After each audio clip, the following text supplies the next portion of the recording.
बिस्मिल्लाहिर्रहमानिर्रहीम। फरहाद अली तैमूर, देवता।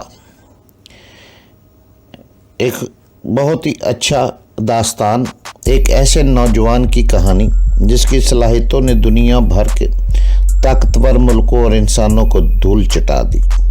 अपने मुल्क की बका के लिए पूरी दुनिया से लड़ गया, जहाँ गया अपने नाम का सिक्का जमाया।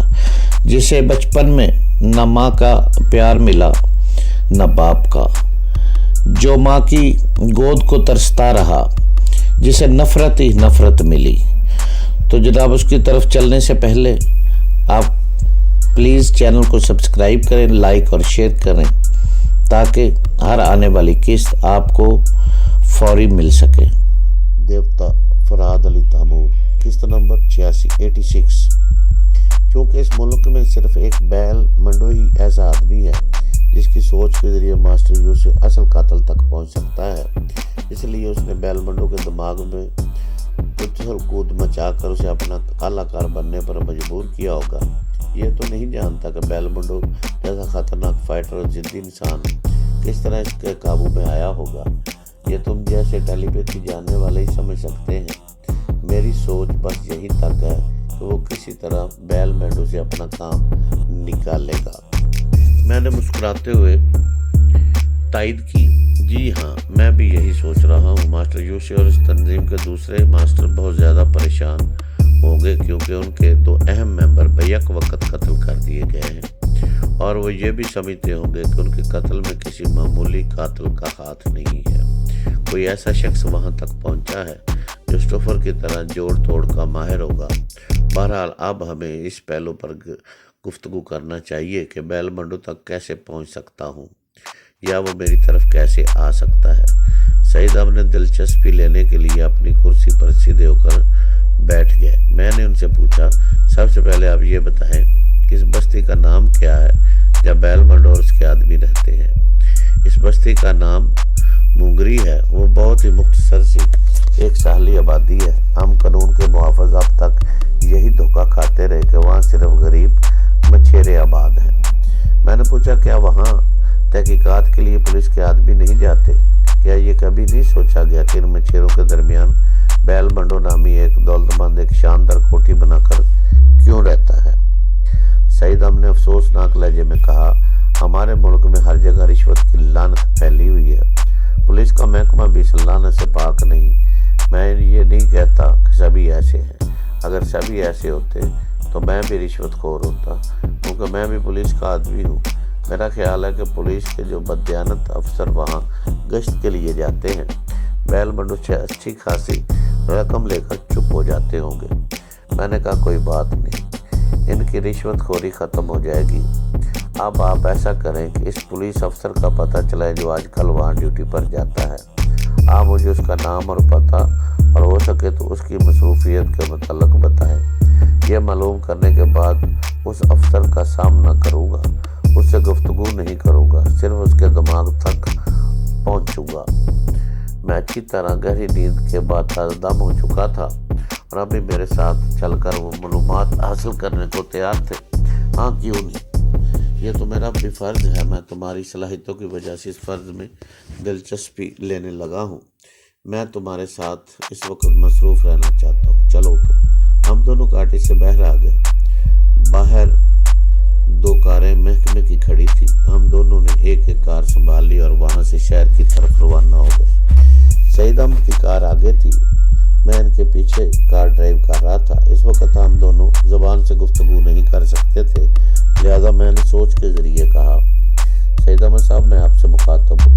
उन्होंने खुश होकर कहा, हाँ कहो फरहाद। ये कितना अजीब सा लगता है कि हम दूर होते हुए भी इस तरह गुफ्तगू करते हैं जैसे एक दूसरे के करीब बैठे हों। काश कि मैं भी ये इल्म हासिल कर सकता, लेकिन अब मेरी उम्र इतनी नहीं है कि मैं इतनी कड़ी रियासतों से गुजर सकूं। हाँ, तो तुम क्या कह रहे थे सईद साहब? मैं ये सोच रहा हूँ कि महकमे की ये गाड़ी मेरे पास नहीं होनी चाहिए। आप भी महकमे के बहुत बड़े अफसर हैं, मैं आपको भी मेरे साथ नहीं रहना चाहिए। क्या आप मेरे इस ख्याल की तायद करेंगे? हाँ, मैं तुमसे इत्तेफाक करता हूँ। यहाँ महकमे की जानिब से मेरी रिहाइश का बंदोबस्त हो जाएगा। तुम अक्स शोबे के इस घाटी में रहोगे, वहाँ तुम्हें कोई रोकने टोकने नहीं आएगा। अब मैं तुम्हारे लाइन ऑफ एक्शन को अच्छी तरह समझ गया हूँ। स्टोफर और अंजला के कत्ल के सिलसिले में जो तफ्तीश होगी, मैं इसमें हिस्सा नहीं लूँगा। इस तरह मैं भी मास्टर यूसुफ की ख्याल खानी से महफूज रहूँगा। तुम्हारी जब मर्जी होगी मुझसे रब्ता कायम कर लेना। क्यों, ठीक है ना? बिल्कुल ठीक। मैं अक्सबे तक आने जाने के लिए किसी और गाड़ी का इंतज़ाम कर लूँगा जब तक वो माइक्रो फिल्म आपके हाथ नहीं आती। इस वक्त हम एक दूसरे से लातल्लक रहेंगे। शहीदम ने एक सरदा भरकर कहा, आफरात, मुझे तो तुमसे इश्क सा हो गया है। ये जुदाई के दिन कैसे गुजरेंगे? हिजर की तड़प कैसे बर्दाश्त करूँगा? मैं इनकी जिंदा दिली पर कहके लगाने लगा। महकमे की इमारत के सामने पहुंचकर हमने गाड़ियां रोक दी। फिर गाड़ी से उतरकर इनसे अलविदाई मुसाफा करते हुए कहा, अब मैं जा रहा हूँ। मोंगरी बस्ती में जिस पुलिस अफसर की ड्यूटी है, आप उससे बहुत मुख्तसर गुफ्तगू करें। बैल मंड और मोंगरी बस्ती को अपनी गुफ्तगू का मौजू ना बनाएं, बस इधर उधर की बातें करते रहें। मैं आपकी सोच के ज़रिए इस पुलिस अफसर के दिमाग तक पहुंच जाऊंगा और खुद ही तमाम मालूमात हासिल कर लूँगा। उन्होंने मुझे बड़ी अकीदत और मोहब्बत से देखा। मोहब्बत से उनकी आंखें भीग गई थी। फिर वो पलटकर इमारत की तरफ चले गए। मैं वहाँ से पैदल चलता हुआ कोई ऐसी जगह तलाश करता रहा जहाँ इत्मीनान से बैठकर डायरेक्टर जनरल सईद अहमद के ज़हन में झांकता रहूँ। कोई दूर जाकर मुझे एक पार्क नज़र आया। वहाँ जाकर सीमेंट की एक बेंच पर बैठ गया। वो पार्क कभी बहुत खूबसूरत रहा होगा, लेकिन अब वो उजड़ गया था। पार्क के मुख्तलिफ गोशों दरख्तों के साए में कितने ही लोग बैठे निहारी खा रहे थे और चर्च का दम लगा रहे थे। यानी वो पार्क चर्चियों का बन चुका था। ये अच्छा ही हुआ कि सब अपने नशे में मस्त थे, कोई मेरी तरफ ध्यान देने वाला नहीं था। मैं सर झुकाकर सईद अहमद के दिमाग में झांकने लगा। इस वक्त वो अपने के जूनियर अफसर से गुफ्तगू कर रहे थे। वो उससे कह रहे थे, मैं लाहौर से यहाँ दरअसल ब्लैक गाइड के केस के सिलसिले में आया था। चूँकि अब स्टोफर कत्ल हो चुका है और मुझे मज़ीद मालूमात हासिल नहीं हो सकती, लिहाजा इसलिए आप लोग अपने तौर पर तफ्तीश करें। मैं एक छुट्टी लेकर इस शहर में काम करना चाहता हूँ। आप मेरी रहायशगाह का बंदोबस्त कर दें। अगर मेरी रहायश का बंदोबस्त किसी साहिली इलाके में हो तो बेहतर होगा। जूनियर अफसर ने इन्हें यकीन दिलाया कि वो किसी साहिली इलाके में इनकी रहायश का बंदोबस्त कर देगा।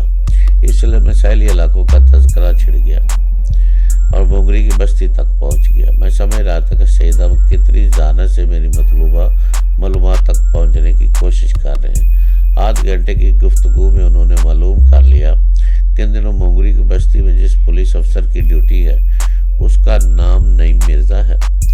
वो बालाजी थाने का इंचार्ज है। छोटे थाने का इंचार्ज होने के बावजूद बहुत ज़्यादा दौलतमंद है। हमारे यहाँ उसकी तफ्तीश नहीं की जाती कि एक मामूली अफसर के पास कार और कोठियाँ कहाँ से आ जाती हैं। वो अपनी एक शानदार कोठी में रहता है।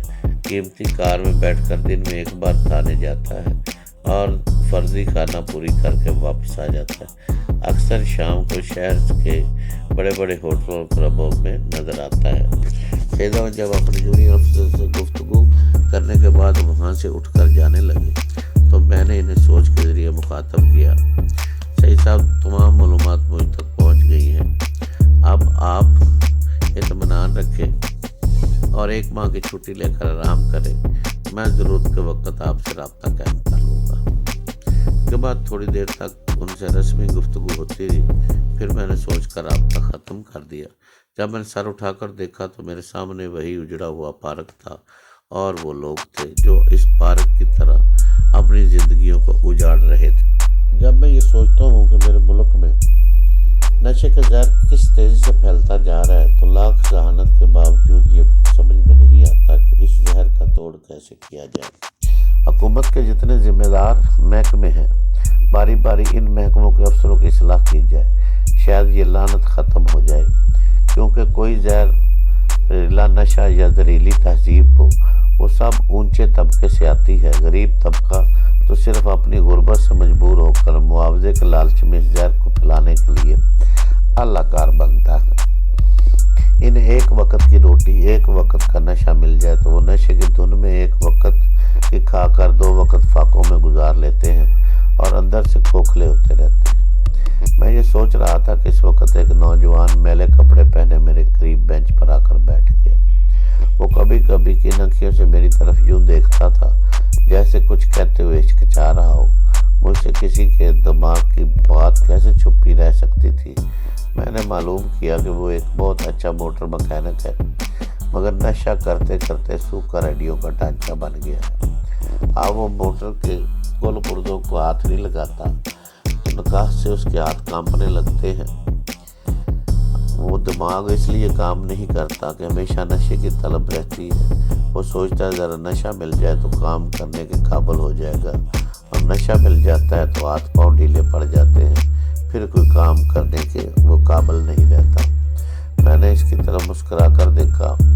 वो दिल की बात कहने के लिए कुछ हौसला पैदा कर ले। वाकई मेरी मुस्कुराहट ने उसके अंदर हौसला पैदा किया।